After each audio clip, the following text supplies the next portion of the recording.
Will you pray with me? May the words of my mouth and the meditations of all our hearts be acceptable to you, O God, our rock and our Redeemer. Amen.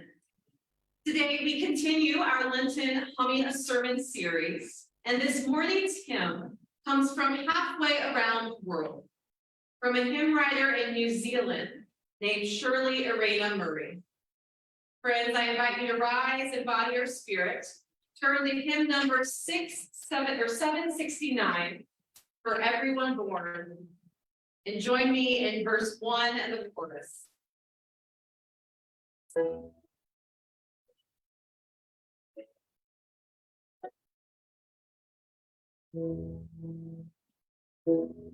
Everyone born of grace and favor. Everyone born being born from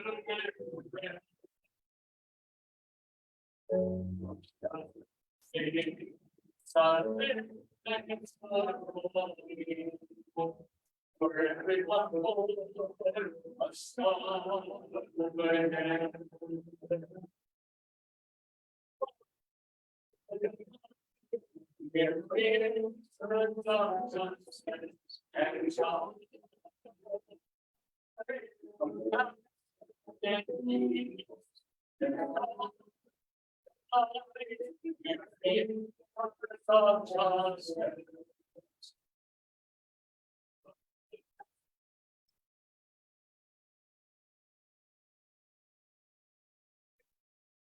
You may be seated. I keep your hymnal open or marked, as we'll come back to it.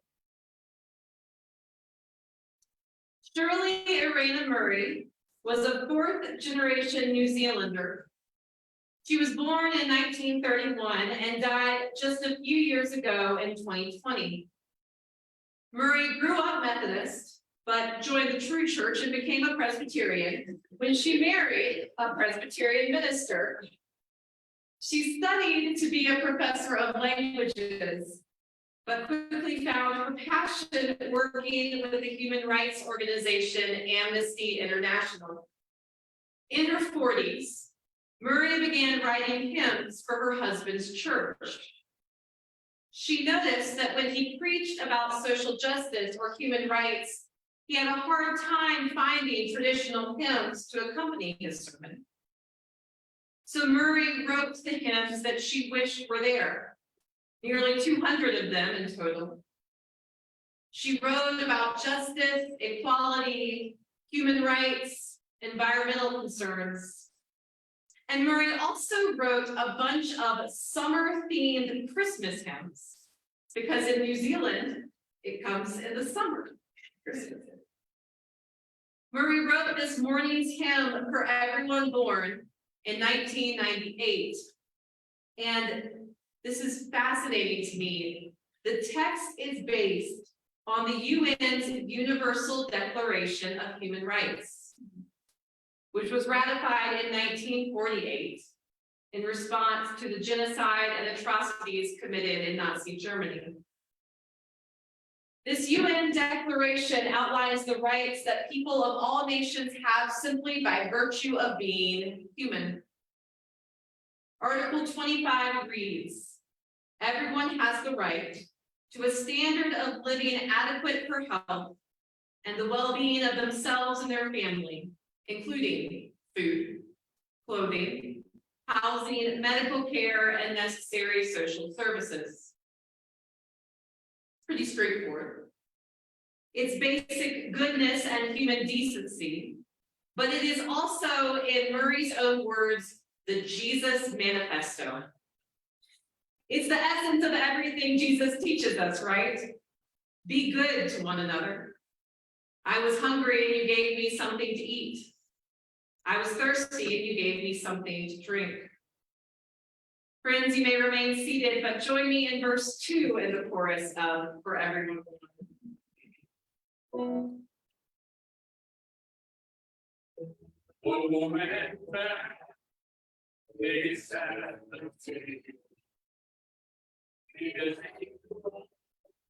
Inside.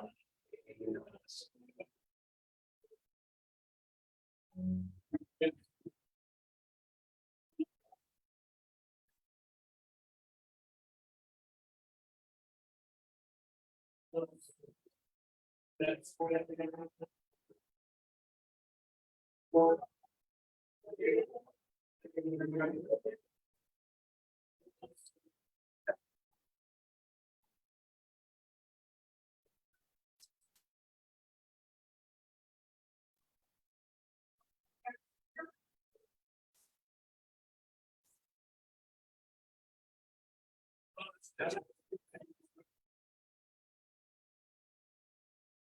How many Presbyterians does it take to count to 3? We'll find out, right? Oh. Now, I have been singing this hymn for decades, but a few years ago, I learned that one of Murray's original verses was left out of our Presbyterian hymnals. And in the hymnals where it's included, this verse is marked optional. This verse reads, "For gay and for straight, a place at the table, a covenant shared, a welcoming space, a rainbow of race and gender and color, for gay and for straight, the chalice, grace." Now, exclusion is never a laughing matter, but hear me out. It's a little bit funny that we didn't include this verse. Because this hymnal was published in 2013, and in 2014, the General Assembly of the Presbyterian Church USA officially approved and began the practice of gay marriage. Whoops. In 2013, we were afraid to say gay in our hymnal. So in 2014, we proceeded to put it into our Constitution. The joke is on us, I guess, for not being bold enough to sing prophetically about God's justice.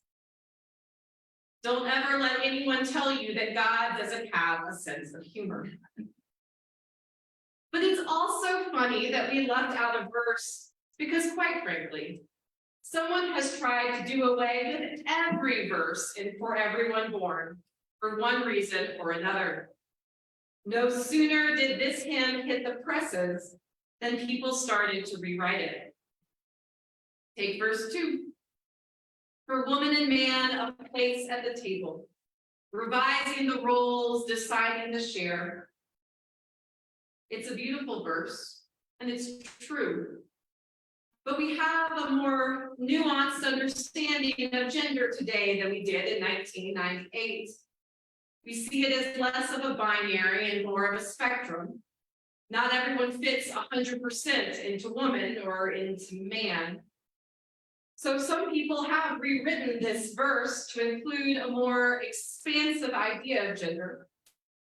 Or let's take verse 3. Stay seated and sing it together with me.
You would think that no one could object to verse 3, right?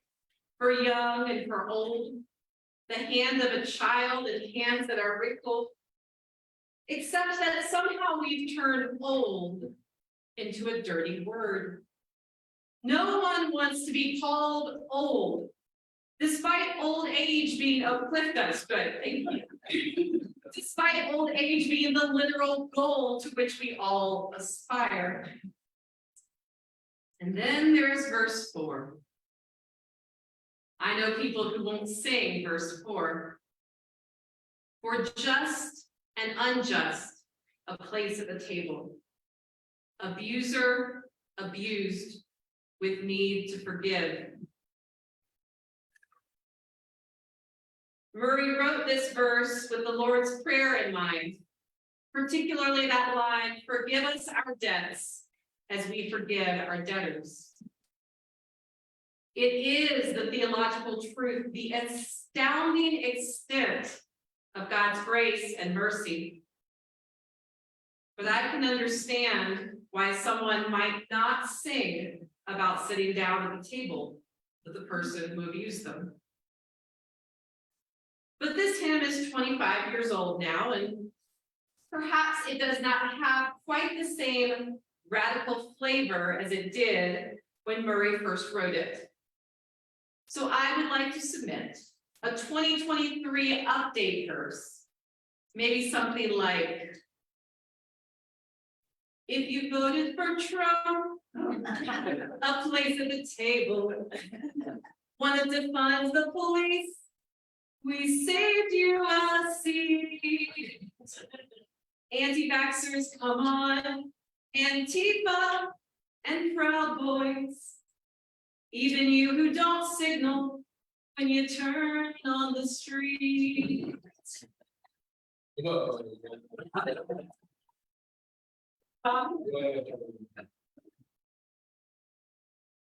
The extent of God's mercy offends us, doesn't it? Jesus just keeps welcoming the wrong kinds of people. The scandal of this song is the scandal of the gospel, that Christ is always drawing the circle wider, beyond our fears and prejudices, beyond our comfort zones. We go as far as we can when it comes to radical love and inclusion, and then God's grace comes along and pushes us just a little further.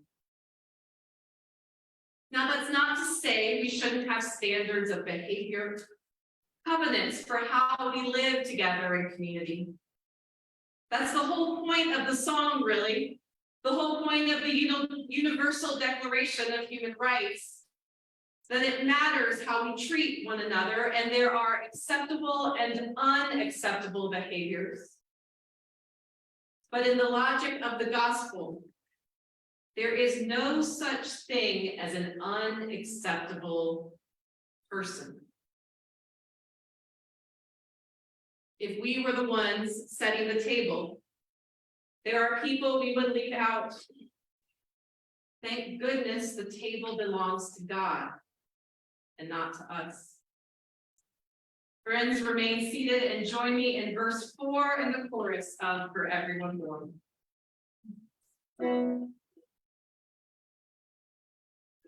For just in on the day that I say, you serve you.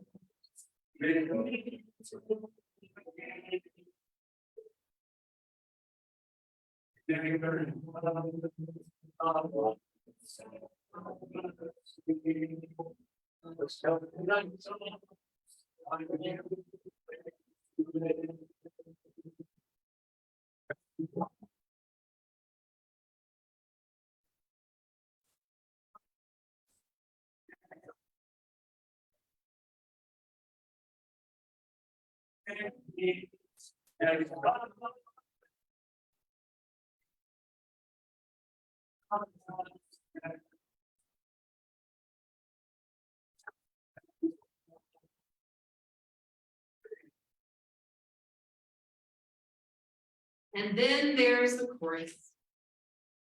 Joy is what ties this hymn together. Every other word is syllabic. Did you notice that? It's a 1-to-1 note to syllable ratio. And God will be when we are creatures of justice. Except for this word. It is the lone melisma in the song. Joy itself gets 4 notes. And joy. We sing it again and again and again. We luxuriate in the notes. Friends, I dare you to sing that line and not feel joy. Joy is the centerpiece of the hymn and of Christ's table. After all, why do we draw the circle wider? Why set a place at the table for every single person born? Is it because Jesus says so? Is it because it's the right thing to do? Well, sure, but that's not what the song says. In Murray's words, we extend the table to everyone because it brings God delight. Delight. Joy. That is the promise of God's radical inclusion. That if we draw our circle wider, like God, we will know joy. Sometimes we talk about inclusion in terms of acceptance or tolerance. We say things like, I don't see color, or I still love you. I don't care that you're gay, old, poor, blind, etc. Has someone ever said something like that to you? Did it make you feel welcome?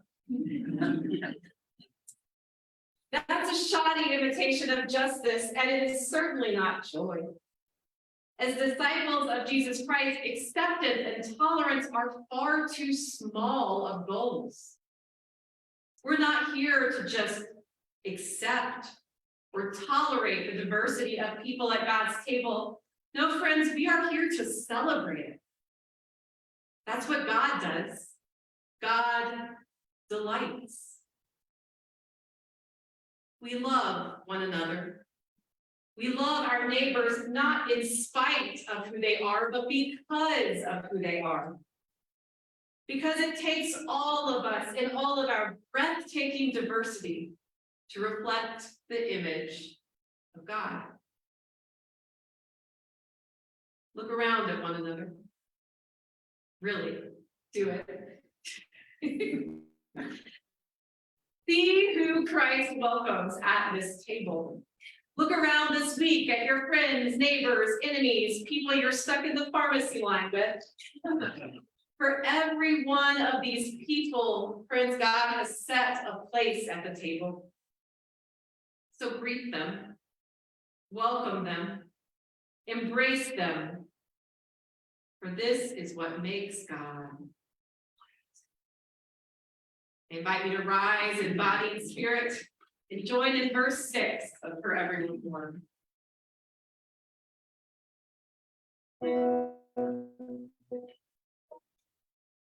One more place at the table.